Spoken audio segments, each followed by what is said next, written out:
Hello folks, welcome to the Walkie Talkie. I believe I want to do double dunt special with you, right? We have got two topics that are delicious and contentious. Thanks Joe. Anyway, so the first one is recently there had been a High Court ruling with regard to gender and use of female changing spaces, etc, etc. I suppose at least clarity has been sought on the matter. It's women in women's changing rooms, because as you know, the world is a very degenerate world and there have been men that have done unspeakable things to women, and to be honest, a lady should go into a place to get changed without having to see a man and have a very brief disconnect from the world as they're getting changed into whatever clothing they wish. Now, the opposite side is the way it has been talked and narrated through has pissed off some people, and then there's obviously, when someone gets pissed off, the SJWs come not too far behind. And there was this mental thing just in the last couple of days where people stormed down to Westminster Park near Westminster and started pissing. I did see the shite being slopped onto Facebook, which is the home of shite, but the posters and the flyers these people are having up, inciting to murder people for a certain viewpoint or whatever, and it's see, as soon as you use the term murder or kill, you're actually committing a crime. But the interesting thing is, all these people that were pissing in the vicinity of Westminster, guess what? They were allowed to. The police turned their backs to it. And the police also turned their backs to all these mad mental placards saying kill this person and kill that person and making a reference to the R word. I'm not going there. But anyway, you get where I'm going. That shouldn't be happening ever. That's incitement. But of course, do it en masse, you can get away with it. See, if I wanted to join a murder cult, murder someone, get away with it, yes. This is our pathetic UK fucking law, right? If you do it on your own, you're fucked. Do it in a group, you're commended. Yay! Oh, the joys of social justice, isn't it?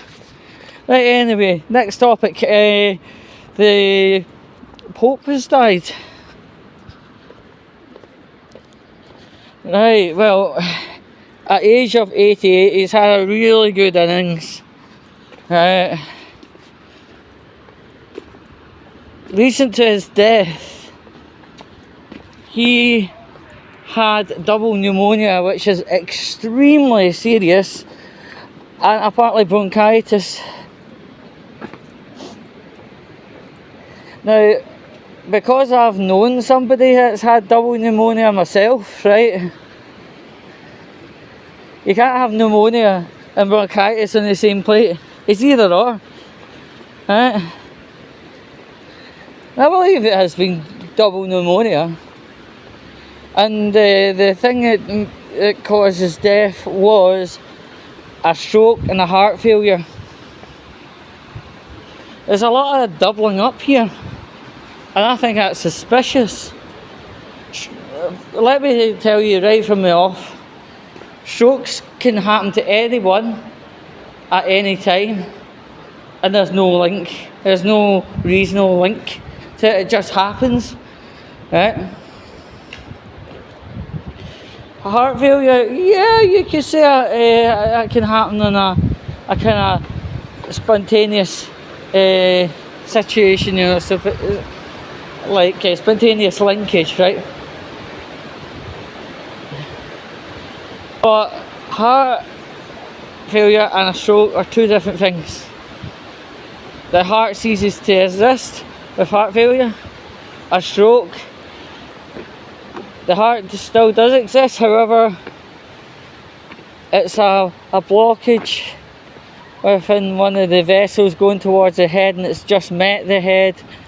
So yeah, the heart still exists, but the head goes very, it goes, the only way I could summarize it is numb and falls to one side, right? These two conditions, as tried to explain to you, are totally different.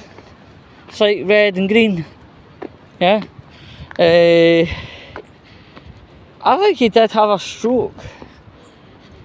I think he had double pneumonia. Because sometimes, if you get pumped up that full of drugs due to pneumonia, it can do things like stroke. Especially if it's the most highest strength antibiotic, and whilst it tries to deal with one thing, it does another, right? And he'd obviously had pneumonia for quite some time. Now starts the process for a new pope. All I know is it's like a chimney, white smoke for one outcome and black smoke for the other. But it's a process that takes approximately a month. So there's nothing really much I can tell you at this point in time, because obviously the process is literally just started by the day. So there's nothing really to talk about, but yeah, quite a big shock. In some ways, he had been unwell for quite a while, about 6 weeks the other way if you look at it, but hopefully he came a bit too close. Oi, Mr. Palestine, you got a bit close to me, sunshine. Look at this. Anyway, folks, I think that's about time to cover and close the thing, because I've covered the topic and two, but yeah, it's just a bit of a whirlwind time we're living in, really. But we will be covering when the new Pope does get announced on the Walkie talkie, because why not? And hopefully in the next episode I won't be roasting 3 Palestine people that nearly hurtled into me from behind.